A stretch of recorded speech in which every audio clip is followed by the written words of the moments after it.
Hello, everybody, and welcome to another edition of Magic Mics, proudly sponsored by Cool70.com, mana traders, as well as Twitch subs and Patreon supporters just like you. My name is Evan Irwin. Get started each week by saying hello to my two co-hosts, Power Dragon. What's up, everybody? And if you missed the pre-show, oh my God, you missed some ridiculous conversation this week. Some fun stuff. Ruben Bressler. We covered a lot of ground this week, so it was a good time, though. Yeah, we went round and round on all sorts of really fun and interesting things. That said, if you missed that pre-show, patrons and subs to this channel get access to our extended version early, and by that I mean Twitch subs get access. And we kick it off here with our first pick in our giveaway. Visit Cool70.com and use promo code MAGICMICS so you can save 5% off your next order. Anything in the store, single sealed supplies, whatever you want, using the promo code MAGICMICS, one word, and support your favorite streamer with your suggestions in the show to see who we rate tonight, thanks to that same sponsor, where you can find cool stuff in stock every single day. And we start here with the MKM Roundup. Now, remember, this is a little bit weird. With any other set release, at least any other set release in the last year and a half or something, we would be doing the preview stream today. We would be streaming Murders at Karlove Manor and showing you guys how it looks like on Arena to get you all pumped for the pre-release at your local game stores and yada yada. And then Wizards kind of got rid of the people who were running that program. And as such, we cannot participate. So that's kind of sad. And one of the things I always look forward to was kind of showing, hey, here's some crazy new decks. Ruben always liked to show the limited environment, which was neat. But we can't do that, and that is what that is, unfortunately. It's too bad. Yeah. I mean, I'm sure it'll be back. He says, not sure that it'll be Well, back, right. but hoping it'll be back. I think people forget, we've only had it for the last 5 consecutive sets. Yeah, I think it was Or like last year, right? Because we had a period where we didn't have it for 3 sets, I think. They just decided they weren't going to do it. Right. And Yeah. then it came back, and then we had it for a year and a half, and then it's then gone this again. happens, so we don't have Right. it. So it sounds like they do want to have it, and I think also just based on the reaction. But I mean, window of time after you release some people, it would have been a mess. Yeah. So, for what it's worth, at least on my end of things, this is the first time in a hot minute I've bought all of the bundles for a set. I've actually I didn't buy the full stuff for Eldraine. I didn't buy the full stuff even for Lost Caverns. I played a bunch of more Lost Caverns than I did Eldraine. But I think the set looks super rad. I've also been playing a lot more Timeless, and so I want to buy in to help get more, wild cards for that wild and silly format. And the biggest thing that seems to have come up so far with people sort of getting their hands on product and starting to open some and show it off for cameras and whatnot is that there is a bit of a mystery as to what's going on with cards that have the exact same details, but there's certain parts of the card where they are colored differently. So if you take a look on your screen, if you're watching us right now or watching the VOD, Clandestine Meddler is an uncommon, and clearly there's one on the left that is white curtains, and clearly there's one on the right that's red curtains. Now, there have definitely been color issues between cards before, but this is not one of those things. Right. We know that they're doing clues, and they're trying to do some mysteries, and they're trying to make it kind of weird. I also know that there is a cry of 1,000 stores around the country, if not many more, who are saying, "Why did you do this, Wizards? It was so painful in Unfinity when cards have the same exact everything, but the other stuff is different." Now we have the kind of same situation where same exact card, but now you got 2 different versions, and how do you deal with that? Yeah, we've had this a few times in the past, and it's just it's always a headache. And at this point, because it wasn't something that was announced or whatever, we don't even know which version is more rare than the other. Do they appear at the same frequency? So we're still kind of waiting to sort a lot of that out, I think, among the big buyers and box breakers to kind of figure out what we're seeing.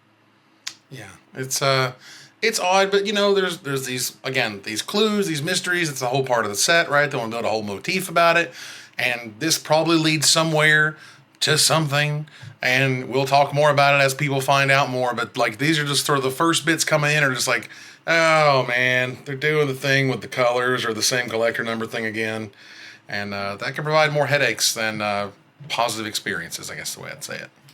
Yeah, I mean it's pretty cool for marketing, and it's a pretty cool way to like drum up interest. But in 3 months, once whatever it is that gets solved, it's just going to be a collating issue that'll exist forever. Now, Uh, it, yeah. it does feel like it's better than the unset cryptic command cycle thing because, like, at some point, as I recall, Wizards had to come out and say this is A, B, and C, and so on, so that Yeah. literally the internet could get on the same page. That's important. If it's just A or B, that's not really necessary because it's either A color or B color, right? So that type of information won't be necessary to kind of lay out. But how people label A or B is the A, the white curtain A and the red curtain B, or vice versa. Like you can argue either or. Well, I was looking at some other ones, and the other ones are even more annoying in their details and more insidious. If you there's a card. Hold on, I just forgot. Well, Case of the Gorgon's Kiss has two different colorations of like a barrel in the picture, like a very small part of the art, and even smaller on Sudden Setback, the bottle above the Minotaur's head. There's a lighter green bottle and then a sort of brownish bottle on two different printings. So, yeah, I don't know what this means. I don't know what the red yarn connecting is going to lead to, but boy, howdy, that's I think my frustrating. problem is that's just like so subtle. Most people probably don't even notice, which I guess maybe is part of it because you're trying to solve clues and whatever. But Right. And it's gonna make it really weird when you go to buy collections later and you're just like going through stuff like, oh wait, does that one have the brown bottom or the red bottle? like Yeah, so like how many rarities it affects is a thing. Some have like very large, like obvious, like the curtain, right? Very obvious versus like a little bit like there's like feathers or bottles or whatever, all sorts of things that are colored differently. So that'll be kind of neat to kind of see that roll through here. I will say this for MKM though is that a lot of the cards came out of the gates pretty hot. Like there's a lot of people are after a lot of cards in this set. There are. It's being a weird new thing with the murder mystery. Like they at least hit the card design out of the park. There's a lot that people want. Yeah, I mean, sales are good. Like, do note. And when we did our top 10 MKM cards yesterday, spoiler alert, we had 29 unique cards to talk about. And that is not always the case. That's never the case. I mean, at least so far, right? And so, like, this set is full of really neat, interesting stuff. And that's what I like about it. And it honestly just kind of follows up from Lost Caverns, which I think also had a bunch of really cool, interesting ideas.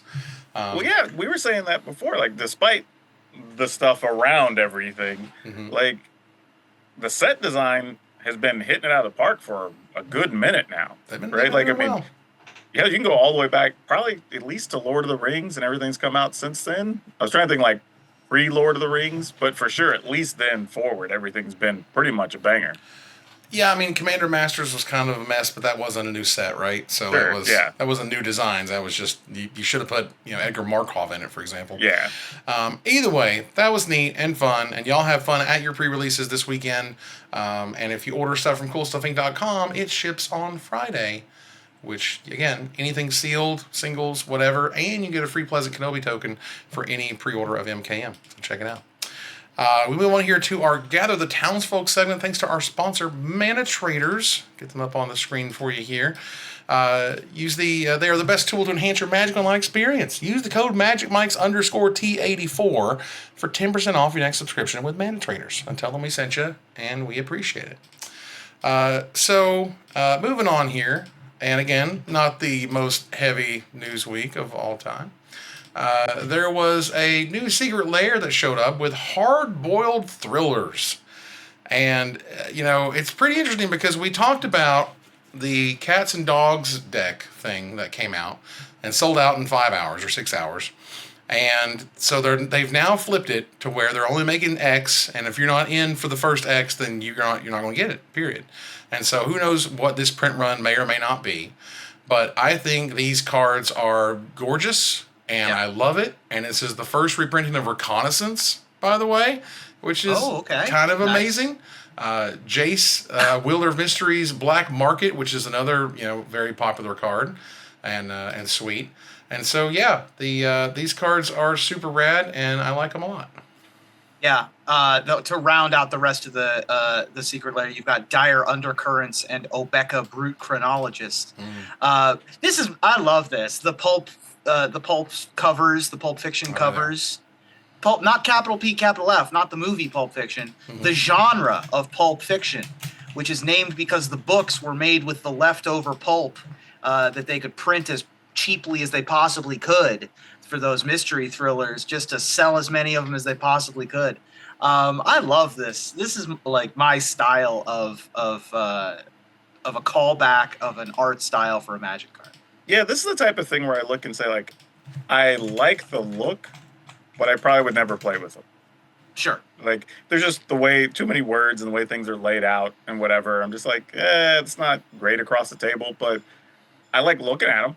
I like how many. I also like how many exclamation points are in the rules text of all the cards. That makes me very happy. Yeah, there's also, lots. out of curiosity, who plays Reconnaissance? Because I remember when I was buying collections, I'm like, why is this card like $10? Because it was only printed in Stronghold or something? Yeah. It is a Stronghold uncommon, and it goes really good with a couple of specific commanders. Adeline, like anything that you want to put into combat, but not take out, like leave in combat. I think Alesha was the commander that has the best reconnaissance. Like, I've just never seen one on the table. Like theorize what it could do, but I'm like, somebody must be doing something big with this for these to have like a real value. But well, and Alesha, Ishin, Taigum. That would make sense. Ojutai, someone said. Ojutai, sure. Reconnaissance is interesting, and again, we've seen this where it's kind of because they haven't been reprinted in so long, they just naturally get expensive. And we've also seen when they print new versions, they might only be worth like $1, because the cost really was in the rarity, not so much the playability. Dire Undercurrents, this is also the first reprinting since Shadowmoor. So that's been a hot minute. And and that card's also like $10 or so. And it's like, is it because it's hard to find, or is it because it's really worth $10 as a Magic card? And that's where some of this balancing of secret layers comes in, and I think that's part of the interesting part of putting those together, is to see, is the value worth it? And I would even say, like, in this setup, I'm kind of okay even if they're not worth a bunch, because this is just a unique design. That like you're selling somebody a different type of art from a different artist, a different look. Like, and you're getting it more for the novelty, even almost as much as what the individual cards are. Yeah. Any card that's $10 that has never been reprinted, I'm okay with you making a weird as hell art. Yeah, why not? Just going crazy with it. So we move on here to both a tragedy, but something tries to come out of it. That's good. We had reported last week about Alex Hahn passing away, which was a previous GP winner, I believe. Is that correct? Yep. Grand Prix Richmond recently, 2019, I believe. Yeah, something like that. Goodness. Yeah, the Wasteland Gaming, which is a shop, I believe, in Georgia, they know that they're going to have a charity tournament. All proceeds going to the charity of his family's choice on February 18th. That's about 2.5 weeks from now. And $10 minimum donation prize, donation entry rather. $1,000 of the prize pool. Additional prizes by people donating. I would definitely expect to see more donations come in for more prizes. That's kind of how all this works. And so congratulations for them to try to make something good come out of something awful. Honestly. Yep. They are in Duluth, Georgia. A bunch of my friends on Facebook shared the message from his sister and from Wasteland Gaming. If I was anywhere near the area, I would try to make it out to this. It is not unheard of to have people in our community pass away, but it's always shocking still, particularly when it's someone younger than me at this point. And, that's always a tragedy. And I hope that if I die earlier than perhaps would be expected, that some game shop somewhere would have a Magic tournament in my honor. I tell people, man, I want people to celebrate. I want to live to at least 80 plus so people can just celebrate. Like I had a good run, right? Because early deaths are so tragic. That's right? true. And even if I'm not close to you, I mean, just knowing how that affects family, friends, whatever, like, that's tough, dude. Yeah. And I mean, it's right, and sometimes I feel bad because I'm sitting around eating gummy bears, while I'm like editing or whatever. And then you see somebody else pass early and it just almost feels unfair, man. It's rough. it's rough. Yeah, it's definitely rough. And but this is really cool. I looked it up and like I'm 3.5 hours away, and I'm like, round one's at 10 a.m. So I gotta get up at like 6:30 in the morning. This is that feels like old school BTQs. Remember? Yeah. 3.5 That's hours. me driving from Waco to Houston. Yep. BTQs at 6 o'clock in the 3.5 morning. hours Was like the magic number. I would have traveled 3.5 hours. Probably going into my 30s, I would have driven that much. Yep.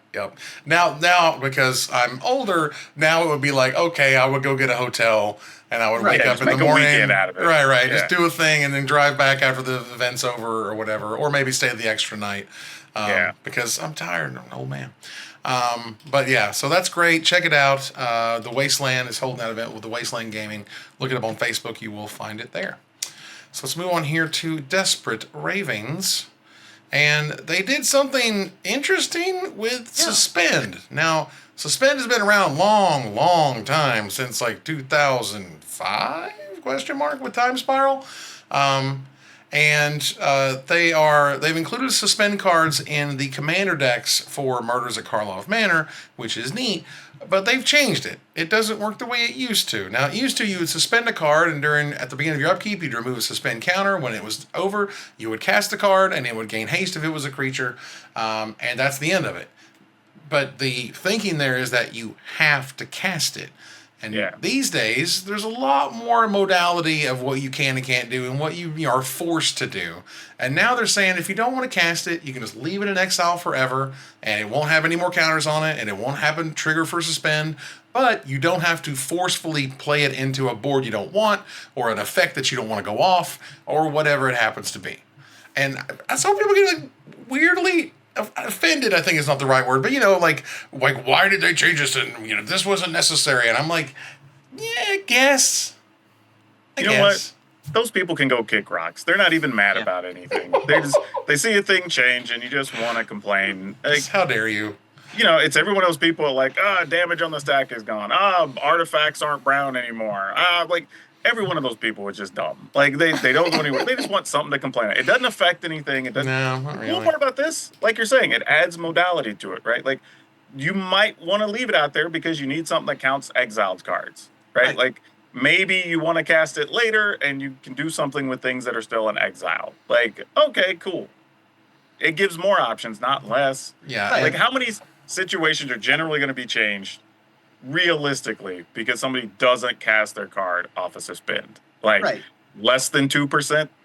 It also is like That a real feel bad generous. gotcha moment when, like, if I suspended a Wheel of Fate and then my opponent responds by making me draw 7 cards and goes, haha, now you've milled yourself. That's not great. That's just not good gameplay experience. Then there's also the corner cases of like, all right, I have a spell suspended that has an additional cost requirement attached to it. Like maybe there's a Thalia in play. Or maybe there's, like, as an additional cost, sacrifice a creature. Are you telling me I have to sacrifice a creature now? Like, you're making me sacrifice a creature to my own spell? You can't make me bleed. Only I make me bleed, right? Yeah, basically. I think that this clears up a lot of those weird corner cases to just be like, no, you don't have to. Yeah, this seems fine. Like, this is, for me, barely news. But then you see some people wanting to, like, just be seen, I guess, and they want to complain. But... Right. Yeah, and this doesn't hurt anything. Right. And it's, like Suspend, was it on Arena? I'm not sure it was on Arena. Was it? Maybe. But either way, it was an issue. Think so? It was an issue with Arena, or it could be an issue with Arena, is that you can't really walk it back or whatever. You can give people the option to cast or not. And Jess Dunks, who is Dunkatog on Twitter, who I believe is the rules manager right now, kind of explained that part. And Ruben kind of wove it into there, where the Thalia effects, the fling type effects, what causes weird issues with players and what do they expect to happen, and giving people the option to just say, let's just not. It's fine. I think it's fine. And also, let's be real. We have, I don't know, 170 mechanics or whatever available in Magic now. Mm-hmm. Like, some of these, like you're saying, were created, hell, at this point, what are you talking, 15 years ago or whatever, or longer. It's okay if some of them get updates. Like, we've all gotten better at the game. The game's changed. The way we interact with it's changed. Like, it's okay to update things sometimes. There was a moving on. There was another story this week that somebody mentioned. The old comment from Brian Killer from 11 years ago, where he noted that no one makes a living just from tournament winnings. This is talking about sort of competitive players. While the money can be nice, it's erratic and expenses are high, and there's all sorts of ways that you can do it. But the primary source of income for most quote pro Magic players is writing, and which can become a very reasonable revenue stream when you're established. Sponsorships and stream revenue are small scale income, and he talks about his earnings from Twitch in 2012 was less than $1,000. That's a lot different these days, but. When you go back 11 years ago, you crank that back to 2013, this was SCG Live was on the weekend, Cedric and P. Sully, This was the SCG Tour was in play, the SCG in-store programs were rocking and rolling. It was everything was firing on all those cylinders, and premium was a thing, as I spoke about before. It had over 10,000 people at one point in time were subscribed to premium, and when those kind of money comes in, I can pay $500 an article, $700 an article, up to $1,000+ an article. Some of these pros were getting, I know because I paid it. So that was a whole ecosystem, and man, COVID just wrecking balled so hard, just crazy what it used to be. And now, being a pro Magic player, I'm not even sure what that might look like beyond you have to have a YouTube presence, and you have to have a stream presence, and you have to make sure that these avenues are, firing, and you're making these content over and over again, not just 2,000 word piece every single week to literally carry your career. Well, it's also, this is not just a Magic thing. This is a content thing. Right. The types of media and what is popular have changed and evolved. I thought when I started streaming myself right after I was dismissed from SCG in 2012, I was like, man, I'm so late to Twitch. I can't believe I'm so late. I'll never catch up to these guys in 2012. But now I realize, oh no, it's just there's a new popular person every 6 months. Yeah. Every 3 months, every week. Really. Yeah, some of the people who are on top right now were absolute. You couldn't find them 6 months ago. You couldn't find them a year ago. Literally. You couldn't find them 3 months ago. So, and that's Twitch and YouTube and TikTok and Instagram being a visual mediums, all visual mediums, and the written word mediums of things like email lists and subscriber article content, much less. I think that is an overall content thing. But as it pertains to Magic, it's even more magnified because it's such a smaller group of content creators, smaller subsection, smaller slice of the pie, and there's only so many jobs that are available to you if you are trying to get published on a larger website. Whereas anybody can start a YouTube channel, anybody can stream on Twitch. It is fully marketplace of ideas in a lot of those cases. Yeah, see, I think there was two issues. One to your point is how some people are engaging with the content, but I also think it's a speed of information thing, right?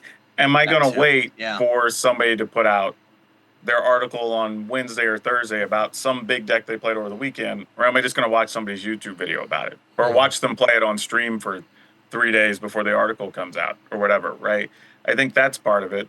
But the other also during the pandemic was that there was just no reason to go read because there were no competitive events. If you weren't in the MPL or whatever, right, there really weren't anything happening. You weren't going to any cash tournaments. There's no Star City Opens. There was no qualifiers. There was no pro tours, really, that people were qualifying for because, again, it was nearly impossible to get into the MPL. So there wasn't a point. Now, we're seeing that change a little bit with, the RCQs, and now there's standard showdowns coming back to local stores and all that stuff. So maybe it looks different in a year, but it's going to take us a while to get back to that. Well, now I think we have Substack, right? And we've got Patreon, and those things just did not exist back then. There was no kind of direct to the creator ability. There was no OnlyFans. You know what I'm saying? There was none of that. I was about to say OnlyFans is also huge, not just for sex workers, but also comedians. It is probably the most lucrative place to be a stand-up comedian right now. Yeah, a lot of people are publishing their albums to OnlyFans, and it's just very similar to Patreon. It's very similar to Right. Any of those sort of Ko-fi or passes or any of those. Right. Depending on what you want to put out there, is what you put out there. Whether that is whatever rating it has is kind of negligible ultimately, because you have a lot more control over what you release to the public. Yeah, I've seen several comedians that have been using social media to put out their own stuff because they either just can't get like the Comedy Central, Netflix, whatever deal.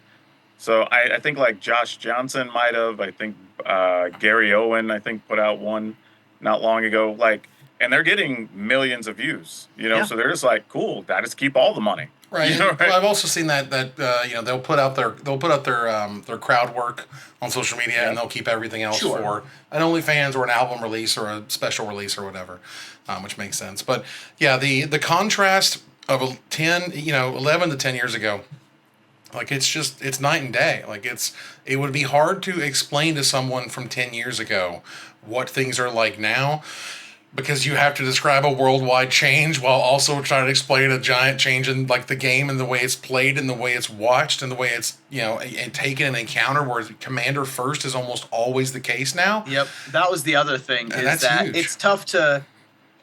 It would be tough. I think that if we tried to start Magic Mics now, if Evan had come to me and said, "Hey, do you want to start a news talk show?" and I would have probably said no. Been like, nah. I would have been like, "There's not enough to talk about." Right, we're not talking about Commander. Like, that's not our big thing. That's right. Commander? Whereas 8 years ago, it was like, yeah, there's plenty of there's an event every weekend. Right. There's storylines. Pro drama. Yep. Here's the thing to put in perspective of how different the world is. Like, in pretty much every report I've seen where they've asked kids what you want to be when you grow up, you know what always shows up in the top 5? The YouTuber. And that's insane. And my kids have also said something like that to me. And that's what I'm telling you. Yeah. Like, that's how That's different amazing. the world is. Nobody wants to be a movie star anymore. Who wants to be Yeah. a movie star?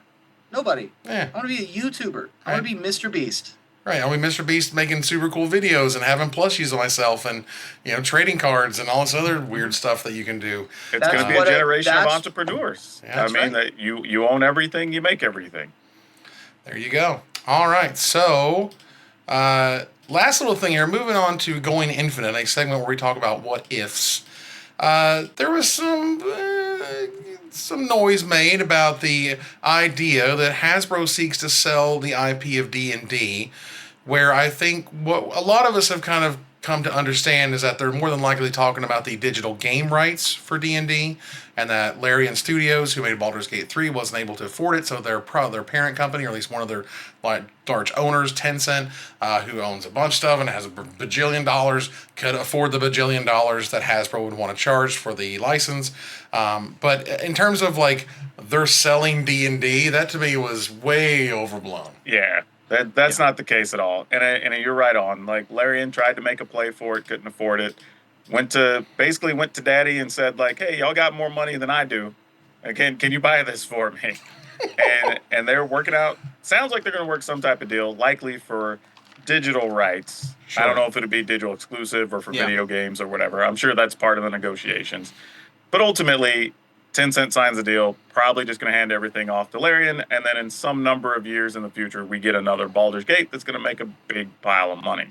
I get why people are they don't like Tencent. We know if you want to, there's a giant rabbit hole you can go Google.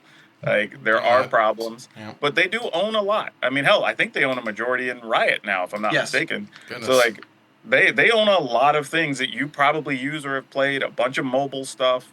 So it's not like they're not, like, it's one of those cases where you don't like the company, but they are a good brand partner for a lot of people to produce stuff in the digital game space, unfortunately.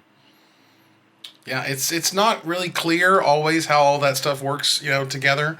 But I mean, either way, if it gives us a Baldur's Gate 4, I don't care. That's basically. Well, maybe and more, right? It might be a mobile component. It might be some other spin-off like Forgotten Realms games or something while Larian works on a Baldur's Gate 4 or whatever the case may be. I mean, just imagine, and I don't think this is too far out of the realm, that there will be a mobile version of Baldur's Gate 3 at some point in the future. Like, they're bringing PC games. An MMO. Yeah, something related. I want an MMO where turn-based combat can happen. How?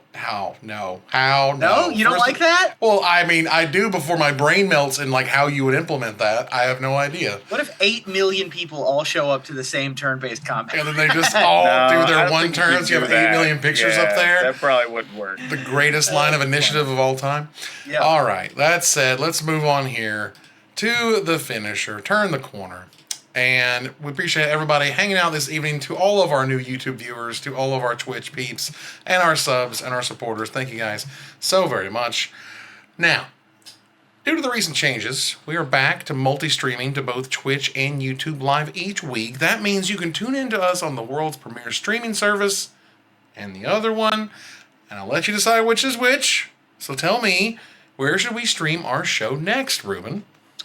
Well, I suggested that we try to stream to the new kid on the block, that being Kick.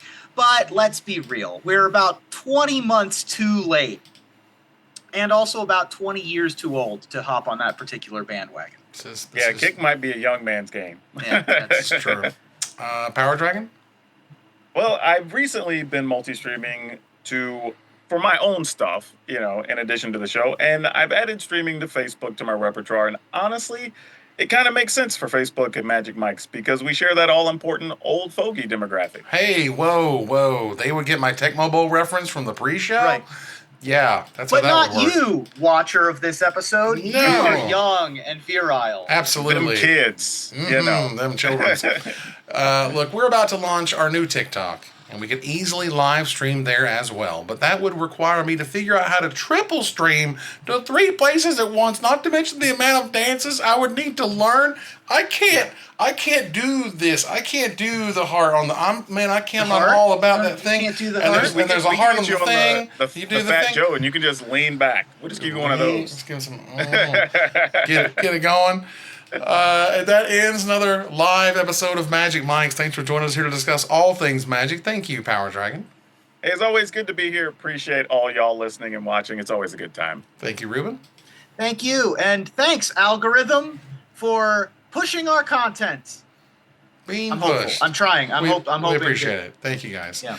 We're going to move on here to our final slide. I want to thank our sponsor, CoolStuffInc.com. Use the code MagicMikes on CoolStuffInc.com for 5% off. Our co-sponsor, Mana Traders, my co-host, Power Dragon, and Ruben Bressler. You guys for watching or listening, and hope you support us at Patreon.com/MagicMikes. Please follow, like, tweet, favorite, share, subscribe to everything social that tells people we exist.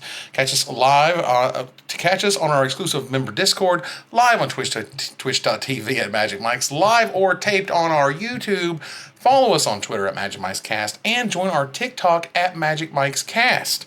Or join us here next week, same time, same place, for another episode of Magic Mikes. Good night, everybody.